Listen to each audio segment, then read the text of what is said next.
Hello, I'm Dalton Delan. I'm a columnist for the Berkshire Eagle, and this is Eagle Reels, where we take you beyond the news.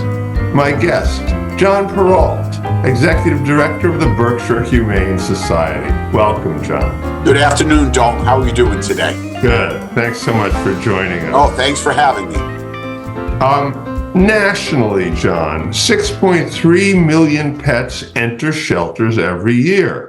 4.1 million of them get adopted. In some shelters, they can be euthanized when they have to be, and 920,000 get euthanized every year. I think that's an even split.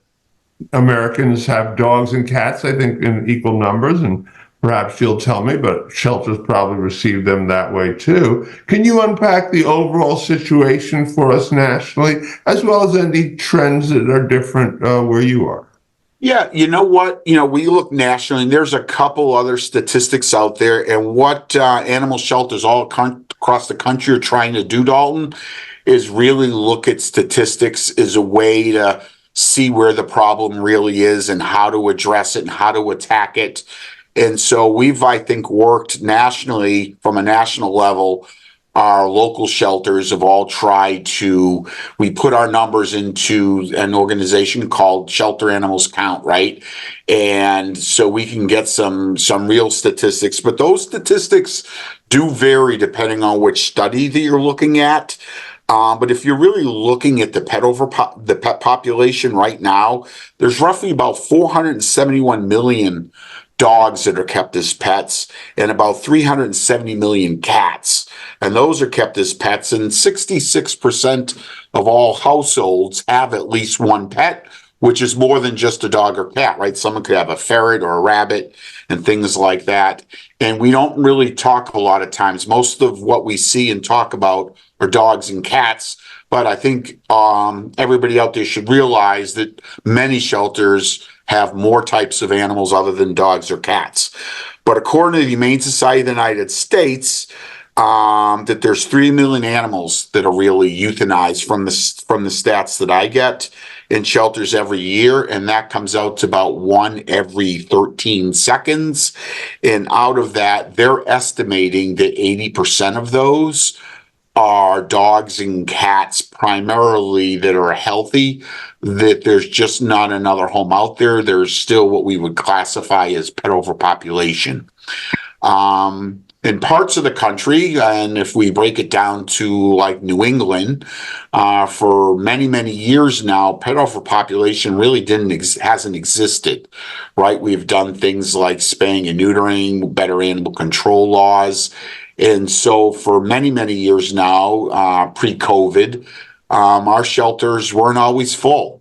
And I know at Berkshire Humane Society, well into probably the mid to late 80s, we really started to focus on what we consider pet retention programs, how to keep animals out of the shelter. And I think that's one of the reasons New England was experiencing a shortage of dogs for a few years, and our cat population certainly dropped because we were doing things like our Safe Pet program for people that are in crisis situations, how to keep their pets out of a shelter, mandatory spay-neuter of all animals adopted from the shelter was another big one, and stronger animal control laws.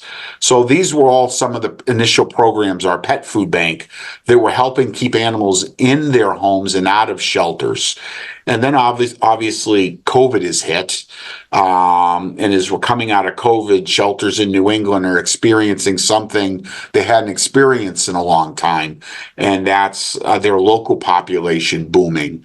And even here in the Berkshires now, this past calendar year in 2023, our sheltered 1,453 animals. And that's a 95% increase in animals since 2022.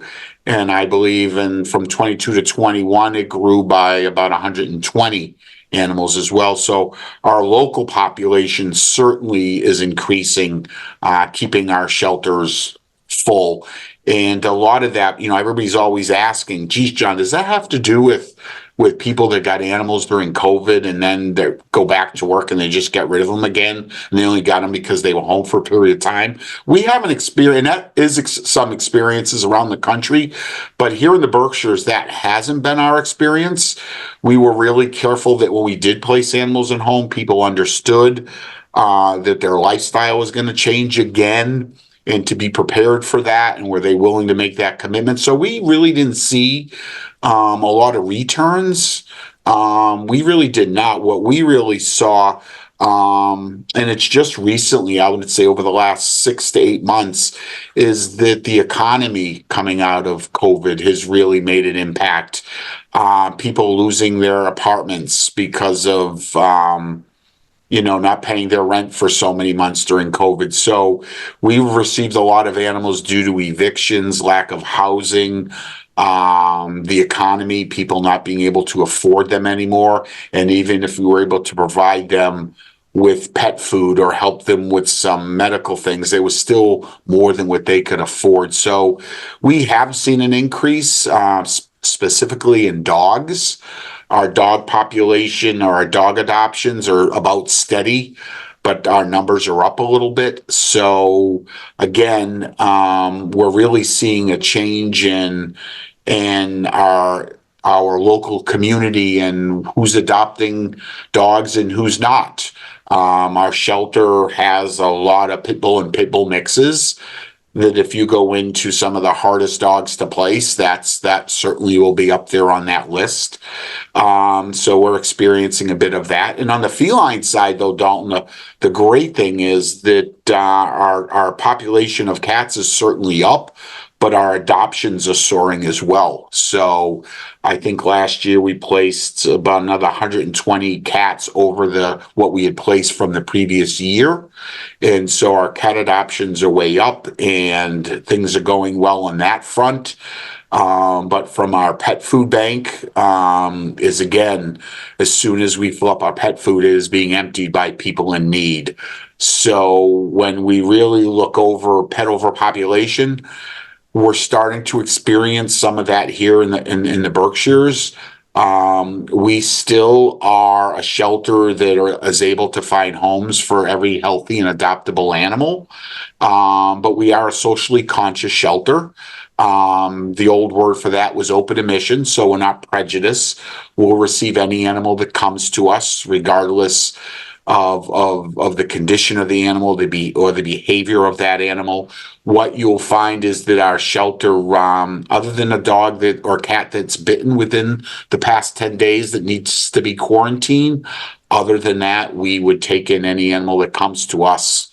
Obviously, we do the contract for the city of Pittsfield, so we do the housing of their strays. And also, I think last year we took in well over 200 from the city, and 91.1% of those went back home probably within 48 hours to their owner. So the reclaim rate there in the city is pretty high, which is good to see. But one of the downfalls is, prior to COVID, we were helping our southern shelter partners that do experience pet overpopulation, where these animals are dying in their shelters every day because there's not enough good homes. We were transporting a couple hundred dogs up per year, and as quick as they were arriving in our shelter, we had homes for them, right? We're no longer able to do that because our first and foremost responsibility is to our local community's pets. And so our shelter right now is filling up with our local community animals, which means that those animals that were being saved in the South currently are still struggling in the South and in the Midwest.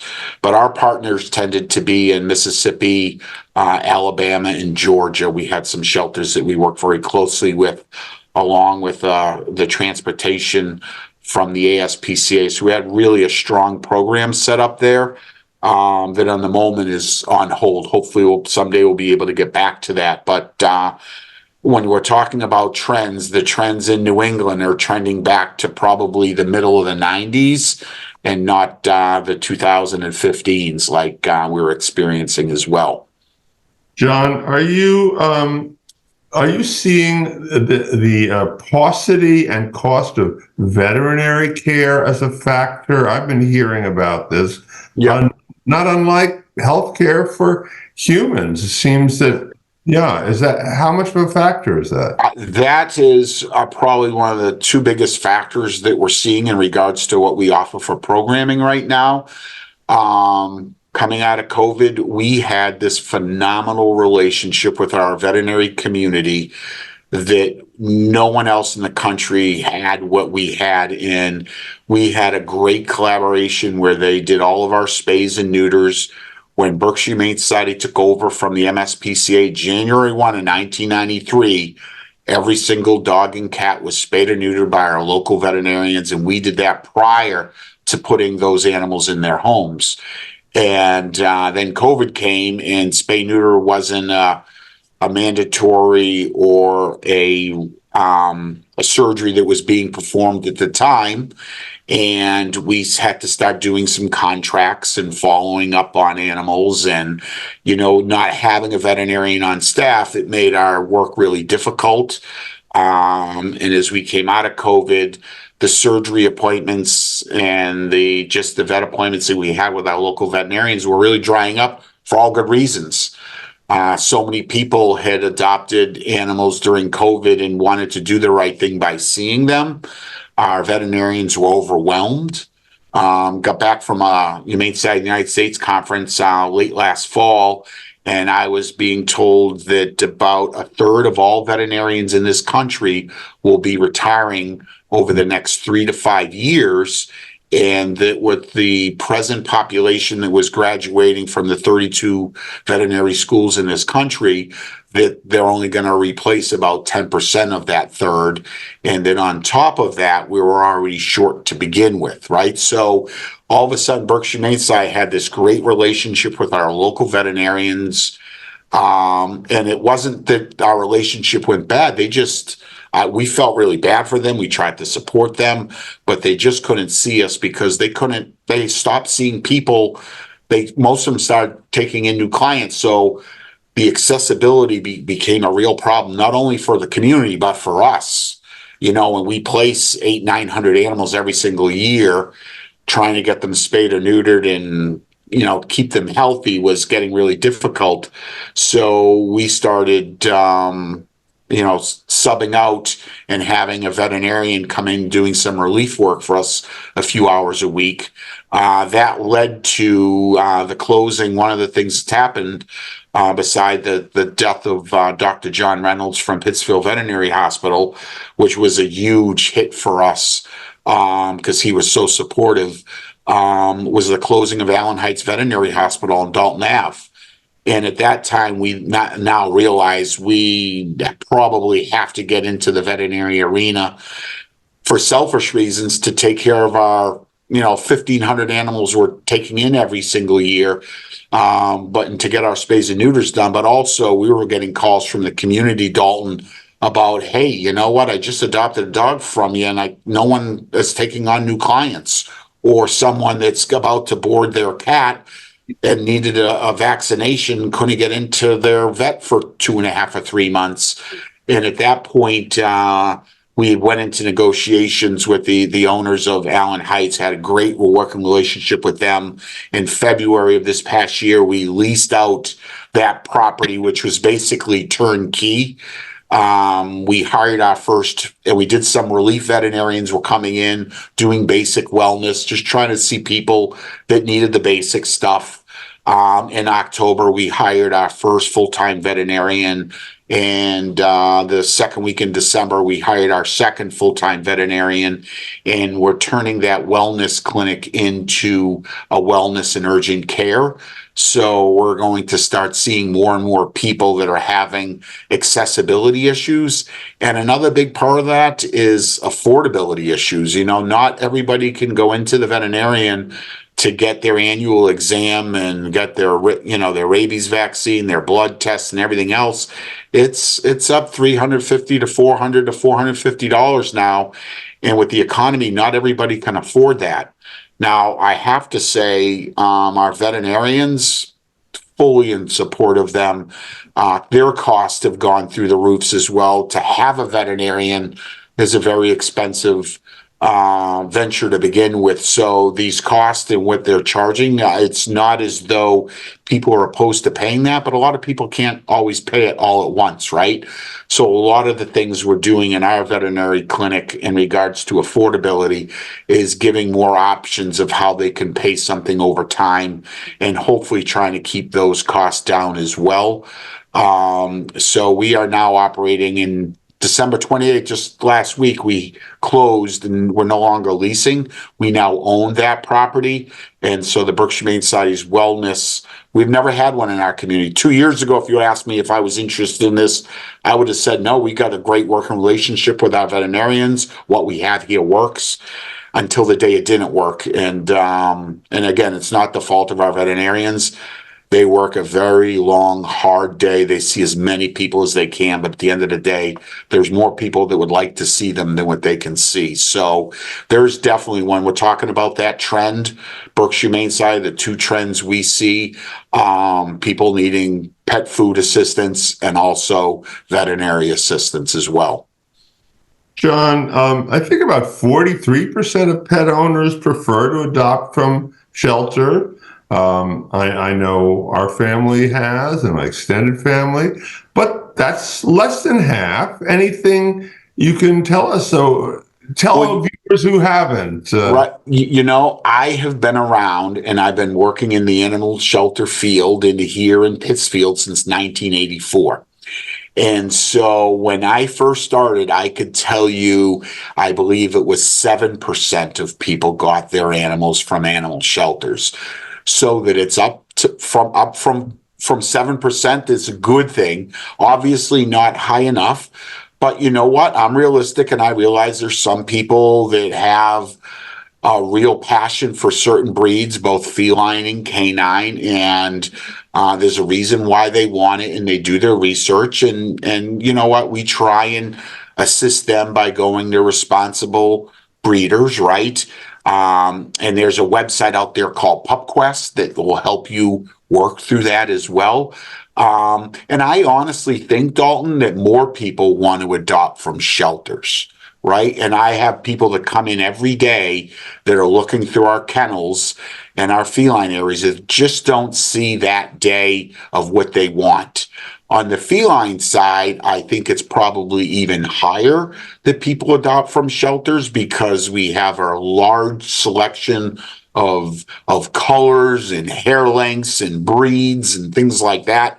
And on the canine side, people are looking for that family-friendly dog, right? They want a dog that can get along with kids and cats and other dogs, right? The average family, they're not looking for a dog that requires a lot of training, right? And a lot of dogs that do end up in our shelter, many of which are really nice dogs. Shelter staff work really hard every day, meeting their emotional and physical needs every single day, but require sometimes an owner with experience. And the average person coming in here is just looking for something to love, right? Something to love, companionship, and may not want to put a lot of work in, which has driven them to the internet. Right? Because we all know now you can surf the web, find something cute, click a button. You can pick it up at Logan Airport, Bradley, or in some parking lot outside of Massachusetts. And that was happening back a lot when we were finding our shelter filled primarily, pitty mixes and things like that. All really nice dogs, all could go to great homes, but a lot of people don't want that breed. So it brought them to the internet. And then when they got something and they were having medical issues or behavioral issues, the support structure wasn't there for them. And they realized, oh my God, who's going to help me with this? And guess where they ended up, Dalton? Yeah. In our shelter, right? So at that point, our shelter, I was watching it, monitored for a year or two, seeing that at least a third of our kennels were always empty. So that's when we decided to start doing transports. And when we started our transport program, our adoption rate went through the roof because the dogs that we were bringing up tended to be family-friendly dogs, right? So the adoption rate went up, and also the adoptions of pitty mixes and pit bulls went up because we were bringing more and more people back into the shelter, and they were seeing the great traits and qualities of the pit mixes that we had here, as well as the ones we were bringing up from the south. So our length of stay in the shelter overall went way down, and so it not only helped the dogs that were from southern shelters, but it was helping our local population as well. We did, so that was something that, we were a little bit cautious of when we first started the program, but we saw that it benefited our local dogs as well. John, whenever I want to take my blood pressure before going to the doctor, if I have a dog with me, it literally goes down, 10 points or more. And I know that 86% or more of pet owners say that pets help their mental health, and there are programs now bringing pets into nursing homes, wards in hospitals. Anything you can tell us about that trend? Well, you know what? I think that trend continues to trend upward. And we have a lot of people now getting emotional support animals, right? And I think that if you watch the news at all, you could see that there's a lot of concerns. It started in the airlines and has now gone into homes and things like that, is what truly is an emotional support animal. And I don't think there's anybody out there that disagrees that a well-trained pet can certainly add to someone's well-being. I think the studies are out there. You could Google it and find millions of studies that say how great it is, and how much it works. But I also want to group into that, Dalton, a senior living by themselves, that, grew up and they were caretakers and they don't have a family support or friend group around them, and they wake up every morning looking for a purpose. And sometimes that purpose may be taking care of a parakeet. Doesn't have to be a dog or cat, right? But to have that companion that they can help care for, that's soothing, that can lower their blood pressure. And if it's a dog, that they hook up on a leash and they're walking 3 times a day, that if the dog wasn't there, they'd be sitting in their recliner, watching reruns of something, right? So there's no doubt that if you're a senior, someone with mental health issues, anxiety, whatever the case may be, it's a proven fact that dogs, cats, and other type of animals certainly are a benefit to that as well. We have people that come in here all the time looking for specific animals that can help in those arenas. John, what are the needs finally of the shelter for you? And if viewers want to get in touch, whether it's to adopt or to volunteer, tell us if they can do that, or to donate. What's the best way to do that? You know what? The best way to do is come down. We love, so many people, I think, Dalton, the one thing I want to say, so many people are afraid to walk into a shelter, right? So we built this in 2003. We moved in July 8th of 2003, and we built it to make it inviting, right? So you could come in, talk to anybody in the front desk. We have a volunteer coordinator, Trish Phillips, would love to talk to you. So I'm always pushing, the volunteer opportunities, from just greeting people at the front to answering phones to walking dogs to caring for our cats and small mammals. We've got things from maintenance projects that could get done. So there's a wide variety of different areas in which you can volunteer. And now we have our veterinary clinic that's going to be having some volunteers as well. It's to come on down the shelter, ask for Trish. Again, you could give her a call, 447-7878. Just ask for Trish Phillips. She'd be more than happy to help you out. In regards to donations, I told you before, I think our veterinary clinic is a key program at the moment, as well as our temporary food bank. And if you could donate some food, both dog, cat, and cat litter, our community is extremely supportive of our shelter, and we have a lot of people that donate food, but I can tell you right now, we have even more people that are in need of it. So we're talking a couple thousand requests, here every single year. And that's just at our Pittsfield location at the Dr. John Reynolds Adoption Education Center. So just give us a call, 447-7878. If anybody has any questions directly for me about other programs we may have, I'd be more than happy to talk to you about it. But it's been great discussing this, because I think it gets the word out there that, there are programs out there. And if you're in a tough spot right now and you think you might have to surrender your pet for whatever reason, my advice is give us a call in advance. Maybe there's something we can do to help you keep that pet in the home and not in our shelter, because most of the homes that our pets come from are homes that they were loved in.